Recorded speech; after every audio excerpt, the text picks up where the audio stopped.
Hello friends, welcome back to my channel. இன்றைக்கி தையல் machine இல்லாதவங்க கூட இந்த மாதிரி ஈஸியாக எந்த ஒரு ஸ்டிச்சிங்காக இருந்தாலும் பண்ண முடியும் அப்படிங்கிறதுக்கு தான் இந்த வீடியோ.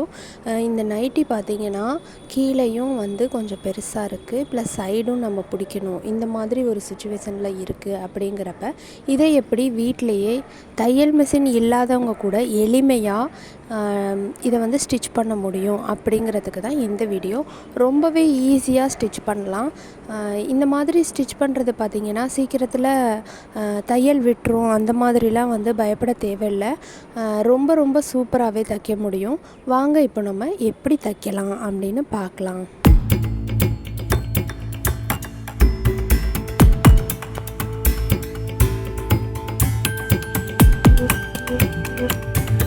இதில் பார்த்திங்கன்னா கீழே ஃபஸ்ட்டு நம்ம மடித்து தைக்கணும். அதுக்கு மடித்து தைக்கிறதுக்கு பார்த்திங்கன்னா 2லேருந்து 3 இன்ச்சுக்குள்ளே நான் மடித்து தைக்க போகிறேன். அதுக்கப்புறம் கையும் அப்படியே செஸ்ட் வரைக்கும் நான் மடித்து உள்ளே பிடிச்சி தைக்கணும். இந்த 2 ஒர்க்கும் தான் இப்போ நான் பண்ண போகிறேன். இதே கலருக்கு மேட்சிங்காக த்ரெட்டு நம்ம எடுத்துக்கணும். நீடில் பார்த்திங்கன்னா சாதாரணமாக நம்ம சீலை தைக்கிற ஊசி அப்படின்னு சொல்லுவோம் இல்லையா, அந்த ஊசியில் தான் தைக்க போகிறோம். இதுக்கு மடித்து தைக்கும்போது பார்த்திங்கன்னா உள் சைடு இருந்து திருப்பி எடுத்துக்கிட்டு உள்பக்கமாக மடித்து அதை நம்ம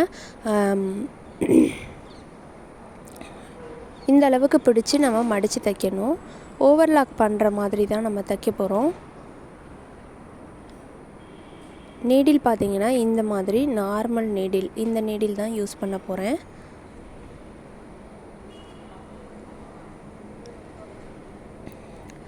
த்ரெட்டு பார்த்திங்கன்னா நேவி ப்ளூ கலரில் இருக்க இந்த நைட்டிக்கு அதே கலர் த்ரெட்டு இல்லை, அதனால் பிளாக் கலர் நான் எடுத்திருக்கேன். இந்த பிளாக் கலர் த்ரெட்டை யூஸ் பண்ணி தான் நான் ஸ்டிச் பண்ண போகிறேன். ஃபஸ்ட்டு நம்ம ஊசி கோர்த்து நூலை ரெடி பண்ணிக்கலாம். நூல் பார்த்திங்கன்னா ஒரு லேயருக்கு, அதாவது அந்த சாதாரணமாக அதில் சுற்றிருக்கோம்ல, அதை ஒரு லேயருக்கு இருக்கதை நான் நீடில் கோர்த்து எடுத்துக்கிட்டேன் அப்படின்னா 2 லேயராக இருக்கும். அந்த மாதிரி 2 லேயராக வச்சுக்கிட்டு தான் நான் தைக்க போகிறேன் இன்றைக்கி. இந்த மாதிரி தைக்கும்போது அந்த நாட் கொஞ்சம் பெருசாகவே இருக்க மாதிரி நம்ம போட்டுக்கலாம். நாட் எப்படி போடணுன்னா பார்த்திங்கன்னா 2 இல்லை 3 டைம் நம்ம விரல்களில் அந்த பார்த்திங்கன்னா 1 2 2 தடவை நான் சுற்றி நாட் போட்டிருக்கேன். இது மாதிரி நம்ம நாட் போட்டோம் அப்படின்னா ஸ்ட்ராங்காக இருக்கும். இப்போ கீழே எந்த அளவுக்கு தேவையோ அந்த அளவுக்கு நம்ம மடித்து பிடிச்சிக்கிட்டு தைக்கலாம். அப்படி இல்லைன்னா அந்தந்த கொஞ்சம் தூரத்துக்கு ஒவ்வொரு இடத்துல நம்ம பின் பண்ணிவிட்டு அதுக்கப்புறம் நம்ம ஸ்டிச் பண்ணிவிட்டு லாஸ்ட்டில் பின்னை அவுக்கலாம். நான் இன்றைக்கி பின் பண்ணலை, டைரெக்டாகவே ஸ்டிச் பண்ணுறதுக்கு ஸ்டார்ட் பண்ண போகிறேன். இந்த மாதிரி தைக்கும்போது பார்த்திங்கன்னா ஓவர்லாக் ரொம்பவும் டிஸ்டன்ஸில் நம்ம தைச்சோம் அப்படின்னா அது நம்ம நடக்கும்போது கால்களில் பின்னுறதுக்கு சான்சஸ் இருக்குது. அதனால் 1 இன்ச், அதாவது 1 சென்டிமீட்டருக்கு ஒரு இடத்துல அந்த மாதிரி. இப்போ பார்த்திங்கன்னா இந்த மாதிரி பர்ஃபெக்டாக கரெக்டாக எடுத்து வச்சுட்டேன். நான் ஒரு 3 இன்ச்சுக்கு மடித்து தைச்சிருக்கேன். இந்த மாதிரி நம்ம மடிச்சிருக்க இடமும் ப்ளஸ் அடியில் இருக்க அந்த கிளாத்தும் சேர்ற அந்த இடத்துல ஒரே ஒரு இடத்துல மட்டும் நம்ம இந்த மாதிரி சேர்த்து பிடிச்சி தைச்சிட்டு ஒவ்வொரு ஸ்டிச்சிங்க்கும் நம்ம நாட் போட்டுக்கிட்டே வரணும்.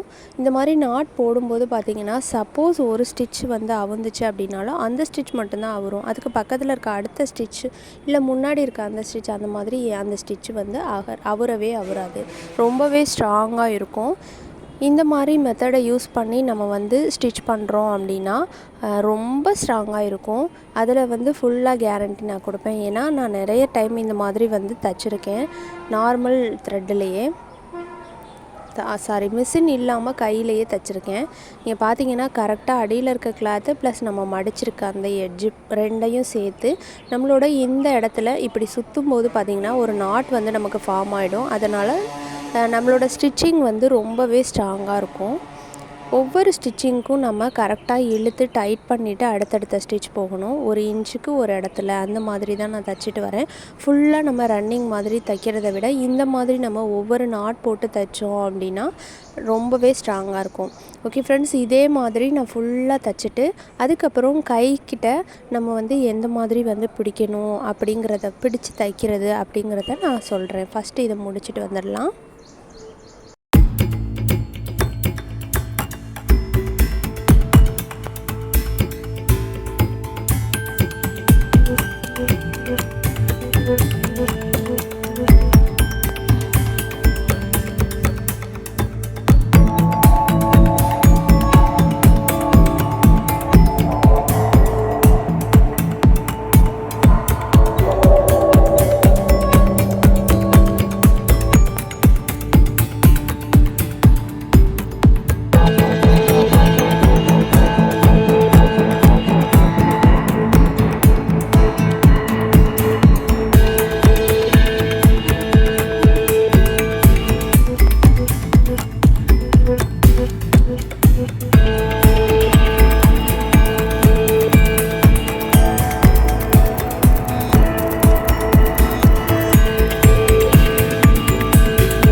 அவ்வளோதான். பார்த்திங்கன்னா இந்த மாதிரி தச்சு எடுத்துக்கிட்டேன். இதுக்கப்புறம் நம்ம கை எப்படி பிடிச்சு தைக்கிறது அப்படின்னு பார்க்கலாம். இந்த மாதிரி தான் இருக்குது ஃபைனல் லுக்கு. எப்படி இருக்குது அப்படின்னு சொல்லிட்டு கமெண்ட்ஸில் சொல்லுங்கள். ஓகே, இப்போ கையை வந்து நம்ம பிடிக்கும்போது பார்த்திங்கன்னா இந்த நைட்டியில் வந்து சைடில் ஒரு பாக்கெட் இருக்குது. அதனால் நம்ம ஃபுல்லாக பிடிச்சி தைக்க முடியாது. கையும் கொஞ்சமாக வந்து செஸ்ட்டு சைடு வந்து பிடிக்க போகிறேன், அவ்வளோதான் பண்ண போகிறேன். இதை பிடிக்கிறதுக்கு முன்னாடி பார்த்திங்கன்னா எத்தனை எவ்வளோ இன்ச்சஸ்க்கு வந்து நமக்கு பிடிக்கணும் அப்படிங்கிறத வந்து நல்லா நோட் பண்ணிவிட்டு பென்சிலில் நம்ம ட்ராயிங் பண்ணிக்கணும். இந்த மாதிரி அப்படியே கையிலேருந்து ஸ்டார்ட் பண்ணி கோல் ப்ளஸ் செஸ்ட்டு சைடு கொஞ்சமாக இதே அளவுக்கு நம்ம இன்னொரு கைக்கும் நம்ம வந்து பிடிச்சு அதாவது மெஷர்மெண்ட் எடுத்து வச்சுக்கணும். இல்லைனா ஒரு சைடு ஒரு மாதிரி இன்னொரு சைடு ஒரு மாதிரியும் ஆகிடும். அதனால் 2 கைகளுக்கும் சேம் மெஷர்மெண்ட் நம்ம வந்து ப்ராப்பராக ட்ராயிங் பண்ணி வச்சுட்டு தான் நம்ம ஸ்டிச் பண்ண ஸ்டார்ட் பண்ணணும். ஏன்னா அந்த மாதிரி பண்ணலைன்னா நைட்டியை நம்ம யூஸ் பண்ணும்போது நமக்கு வந்து ரொம்பவே அன்கம்ஃபர்டபுளாக ஃபீல் ஆகும். இப்போ இந்த தையல் பார்த்திங்கன்னா கையில் கீழேருந்து நான் ஸ்டார்ட் பண்ணி அப்படியே உள்ள லாஸ்ட் வரைக்கும் நம்ம ட்ராயிங் பண்ண அந்த பென்சில் லைன் மேலேயே நான் வந்து போக போகிறேன். இந்த ஸ்டிச் பார்த்திங்கன்னா நம்ம கீழே வந்து ஓரம் மடித்து தைக்கும்போது நம்ம வேறு மாதிரி ஸ்டிச் போட்டோம். இந்த இடத்துல தைக்கும்போது எப்படி தைக்கணும்னு பார்த்திங்கன்னா, ஃபஸ்ட்டு வந்து நான் உள்ளேருந்து அடியிலேருந்து த்ரெட்டை வந்து ரெண்டு கையோட கிளாத் ரெண்டும் ஈக்குவலாக இருக்கா அப்படின்னு இருக்கிறத நல்லா பிடிச்சிக்கிட்டு தான் ஸ்டார்ட் பண்ணணும். இந்த ஸ்டிச்சிங் பார்த்திங்கன்னா நான் வந்து 9th படிக்கும்போது என்னோடய ஸ்கூலில் வந்து ஒரு பீரியட் வந்து இந்த மாதிரி தையல் கிளாஸ் அப்படின்னு சொல்லிட்டு நடத்துனாங்க. அந்த ஸ்டிச்சு இன்றைக்கி வந்து எனக்கு ஹெல்ப்பாக இருக்குது பாருங்கள். அந்த ஸ்டிச் பார்த்திங்கன்னா இந்த மாதிரி தான் ஸ்டார்ட் பண்ணிவிட்டு இந்த மாதிரி ஒரு சின்ன ஸ்டிச்சிங்காக இந்த மாதிரி கொடுக்கணும். எடுத்து த்ரெட்டை வந்து வெளியில் எடுத்ததுக்கப்புறம் அடுத்த ஸ்டிச் நம்ம எந்த இடத்துலேருந்து ஸ்டார்ட் பண்ணணும்னு பார்த்திங்கன்னா, இந்த ஸ்டிச்சில் மிடில் பார்த்திங்கன்னா கொஞ்சம் கேப் இருக்குது இல்லையா, அந்த கேப்பில் தான் வந்து நம்ம ஆரம்பித்து நம்ம ஆல்ரெடி எடுத்த ஸ்டிச்சுக்கும் பக்கத்தில் கொஞ்சம் தள்ளி நம்ம த்ரெட்டை திரும்ப வெளியில் எடுக்கணும். எடுத்ததுக்கப்புறம் மறுபடியும் திரும்ப இந்த 2 கேப்புக்கும் மிடில்லையும் கொடுக்கலாம், இல்லைனா ஆல்ரெடி ஸ்டிச் பண்ண அதே ஹோல்லையும் நம்ம கொடுக்கலாம். இந்த மாதிரி தான் இங்கே பார்த்தீங்கன்னா தெரியும் உங்களுக்கு ரன்னிங்கில் அப்படியே வந்து போயிட்டே இருக்கும் ஸ்டிச்சு. அடியில் பார்த்தீங்கன்னா ரொம்பவே நெருக்கமாக ஒன்று மேலே ஒன்றா ஸ்டிச்சாக இருக்கும். ரொம்ப ஸ்ட்ராங்காக இருக்கும் இந்த ஸ்டிச்சு. இந்த மாதிரி நம்ம போய்கிட்டே இருக்கணும். 2 ஸ்டிச்சு ஒரு ஸ்டிச்சு, அதாவது நம்ம த்ரெட்டை வெளியில் எடுக்கிறோன்னா அடுத்த ஸ்டிச்சு நம்ம ஆல்ரெடி எடுத்த இடத்துக்கும் ஃப்ரண்ட்லேயே நம்ம வந்து இன்சர்ட் பண்ணணும் நீடில்.